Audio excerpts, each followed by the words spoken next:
She asked more questions. Then she said, "I see what the problem is." One of Mansfield's co-conspirators hovered close. "Do you?" "Can you repair it?"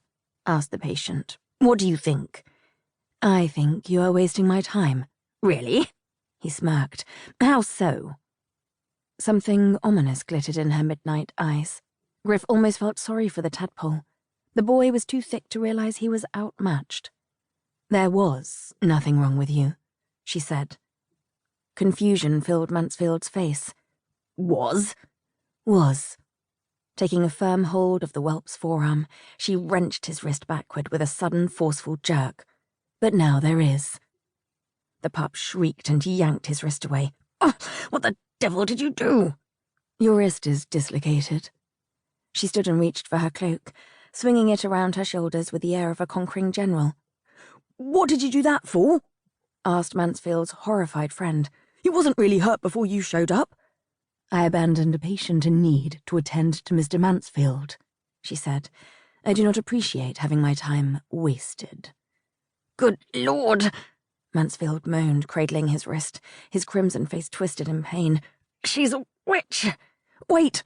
Ginger Hair implored, raising his panicked voice to be heard over his whimpering friend. "You cannot leave Mansfield in this condition. Look at him. He is in terrible pain." She brushed a cursory gaze over the flushed man hunching over his injured appendage. "If Mr. Mansfield wishes to have his wrist repaired, he may come and see me this afternoon." Without another word or a backward glance, she departed in long, unladylike strides. The gleaming pale sapphire pendant swinging from the chain around her neck glittered, catching the light like a falling star. Griff's gaze caught on the necklace. A sharp pain stabbed his chest. He almost slipped off the coffeehouse bench. He hadn't noted the pendant at first, but seeing that oval stone again catapulted him back 14 years to the worst night of his life. He knew that jewel, intimately. The bonesetter was wearing the necklace ripped from his mother's neck, the evening of her murder.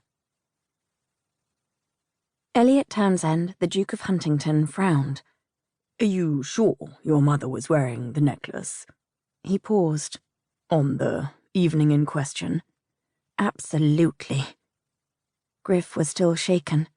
He'd come directly from the coffeehouse to Hunt's palatial home on St. James Place in Mayfair.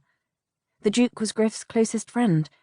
Truth be told, he was Griff's only true friend. Everyone else was just an acquaintance. Only Hunt was steadfast in his support at Harrow after the murders. Even now, Griff mostly kept to himself. He rarely came to London. Mingling with the ton was deuced awkward when half of society believed he'd murdered his parents.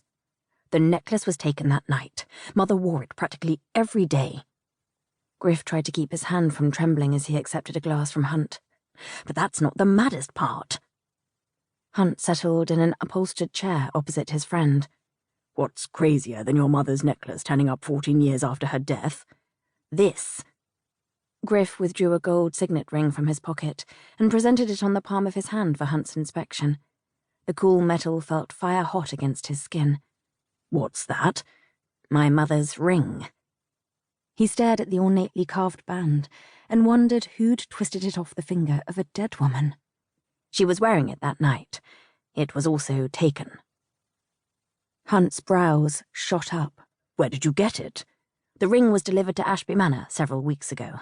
Of course, I wasn't there."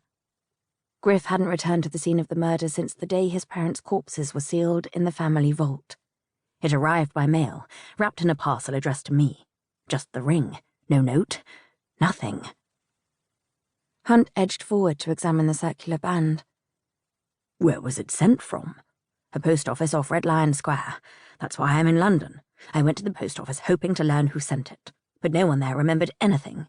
"That's quite the coincidence." "My thoughts exactly." Trying to settle his nerves, Griff took a large gulp of whiskey. The liquid produced a satisfying burn down his throat and into his chest. "After 14 years, someone in the vicinity of Red Lion Square sends me my mother's ring, and then today, in the same neighborhood, I see a woman wearing mother's necklace. I suppose you intend to find the woman. I already have." He shifted, trying to make his injured...